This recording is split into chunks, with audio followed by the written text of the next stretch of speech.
man, this is supposed to be like a nice scenic view, but we got like the can of natty ice just chilling in the water. Ducks just swimming by, catching a buzz. Beautiful. Welcome to Florida, people.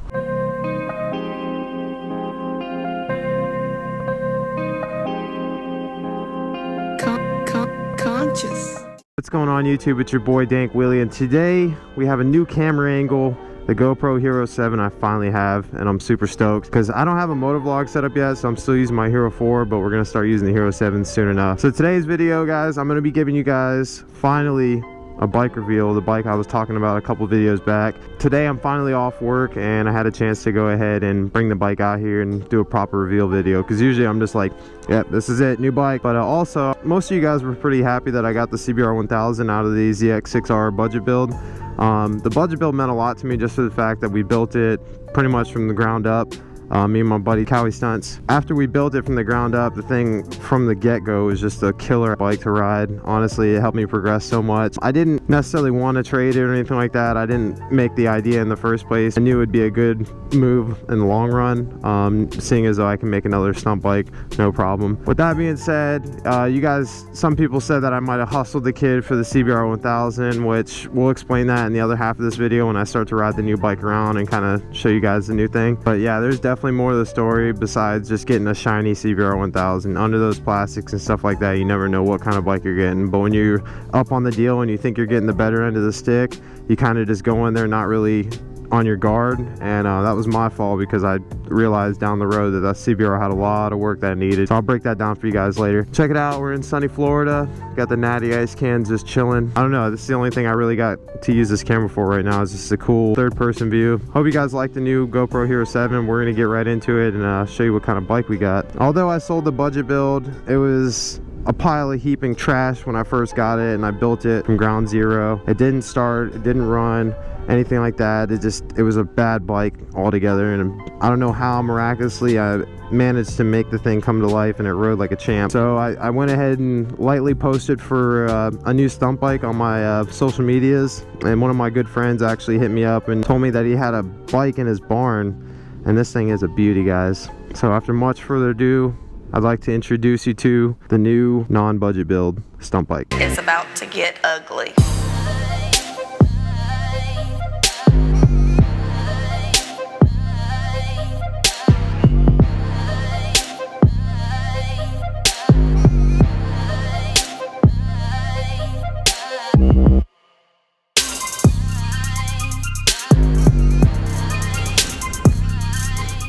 Alright guys, so this fine specimen right here that we're looking at is a 2004 Kawasaki Zx6r Ninja. Couple little mods on it, nothing too much. The 04 Zx6r Ninja didn't come with white fairings from factory, so this is aftermarket fairings. I guess the gas tank was painted to match it. The wheels are painted. It's relatively stock, and that's the reason I love it so much. Like, the engine's not painted and covers and all that stuff. These aftermarket rear sets suck. He's got a bolt running through it. As far as like aftermarket parts, I have the M4 slip-on exhaust, just like the budget build, and this beautiful GPR steering stabilizer, which I've definitely always wanted one of these, but they're like $300-400 bucks if you buy them off someone, and it helps you with like stoppies and keeping the bike stable and whatnot. A little custom gas cap. I have tons of parts ordered for this bike already, guys. I'm just doing it in a timely fashion, that way I can space out the spending. But with all that being said, I'm trying, there's some events towards the end of January that I'm trying to go to and have a stunt bike ready to ride. So hopefully, if I get all the parts in time, I can do like one giant live stream, build the bike in one video, and then maybe cut it up into segments for people that aren't watching the live stream. So let me know if that's a good idea. Oh, it's hard to breathe when you got your helmet down.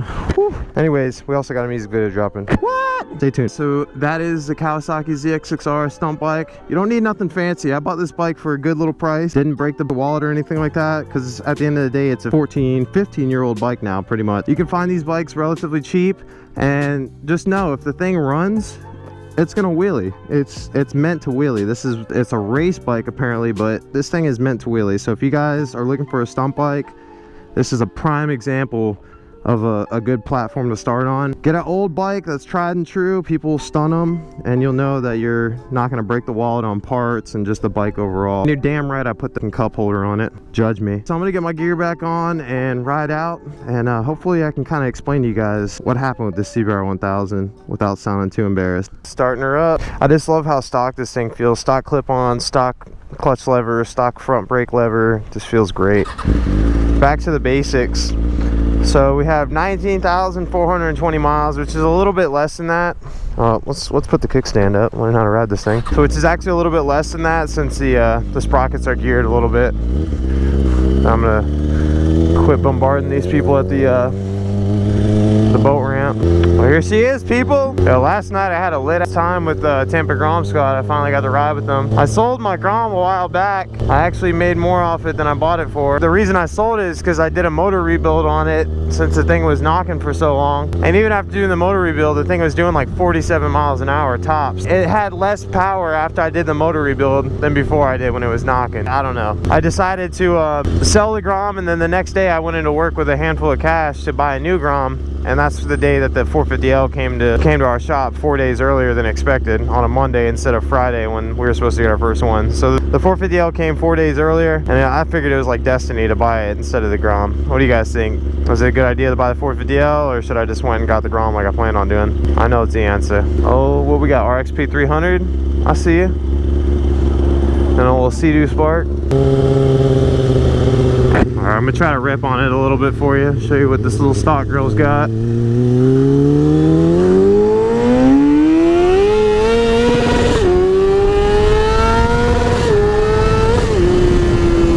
Not bad. Those boats probably gave my tire a little wet. It's always fun to slip and slide a little bit. Oh man, this bike sounds so nice. That M4 just lets her open up.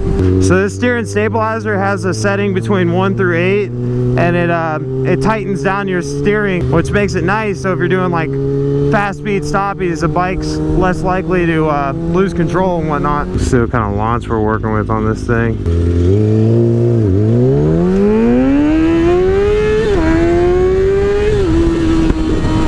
So getting back to the CBR1000, the kid knew obviously that his CBR1000 book value wise is worth more than the Zx6r Stunt bike. He originally messaged me asking me if I knew anybody that wanted to trade his 2014 CBR1000 for a Zx6r Stunt bike.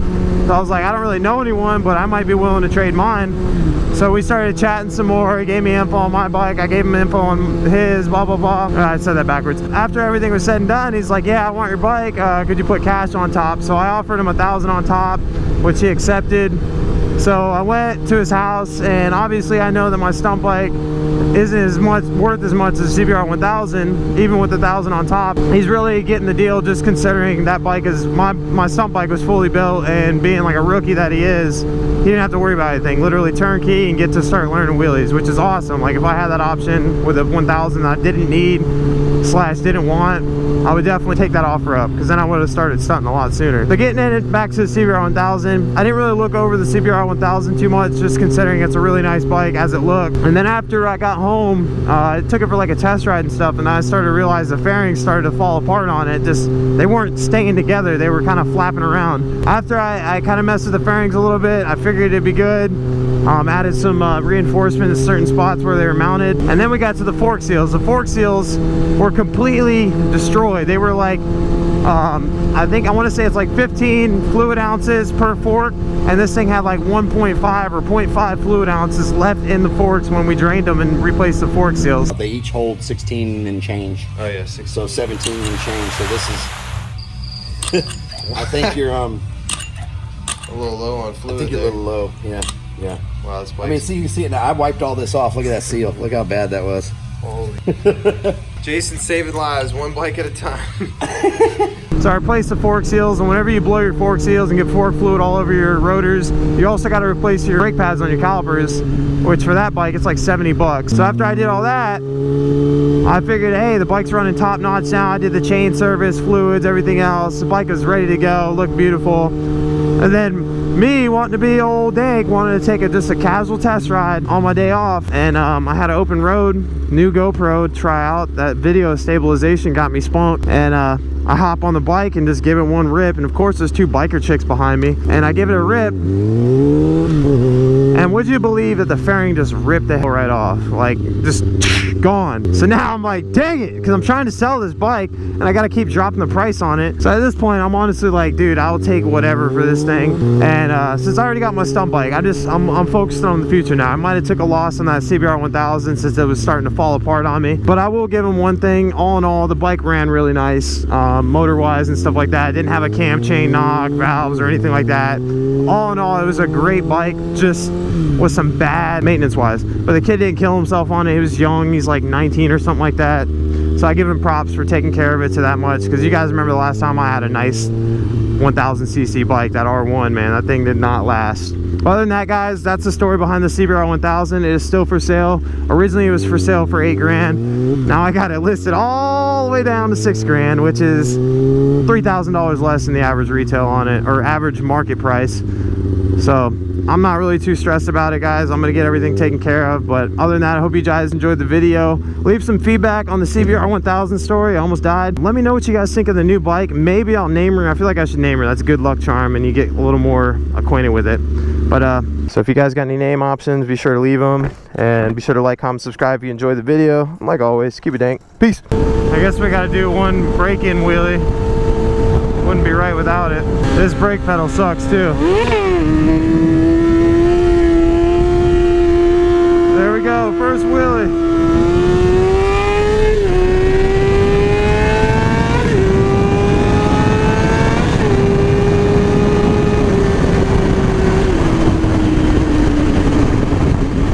Woo! It's gonna be a fun ride, people. Stay tuned.